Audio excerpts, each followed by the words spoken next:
The first picnic held in Mountain Home, Arkansas in 1874 by Dr. Jason Fritz Norman of 1309 North Jefferson Street, Springfield, Missouri, detailed in a letter to Francis Shiras in Mountain Home, Arkansas, then published in the Baxter Bulletin, Friday, April 29th, 1938.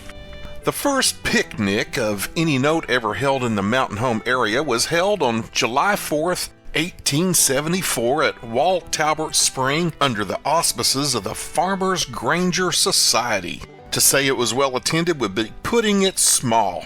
They gathered from all over the country, from Dan to Beersheba.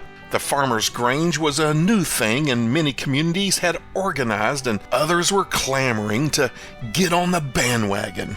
Word went out that the Grange was going to have a great big picnic.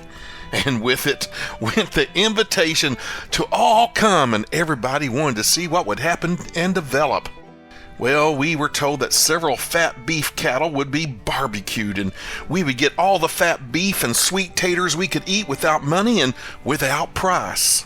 In addition to the many good eats, there would be speakers from abroad to tell us how we were being imposed upon by the merchants, and how we could get a pair of high-heel, red-top boots for only $1, and the girls could get high-heel calfskin slippers for 25 cents to 30 cents, and that a shipload of these goods would soon arrive, and we could eat all the sop and swing on the gate.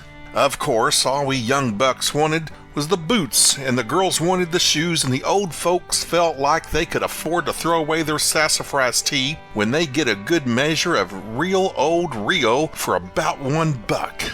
Well, the crowd was large, and the day was warm, and by the middle of the afternoon, the spring was empty, and people had to wait to get their turn to get a drink. Then they would have to wait until the water boiled up before they could get a pint full. I saw this with my own oculars. Well, the speakers from abroad did not arrive, neither did the ship. They had to use home talent for speakers, and that of an inferior quality. Well, I needed new boots, but had to promise Uncle Rand Casey $5.50 for them. But I would have saved a half a dollar if I could have bought them cash instead of my face. When the ship failed to arrive and the thing began to wane, we soon felt like the person who had carried the rabbit's foot in his pocket for a few months for luck. And he said, well, everything is just about like it was, and I can't see the rabbit foot cuts much of a figure. This is about all I can recall of the conditions when I look back on those misty days of over 60 years ago.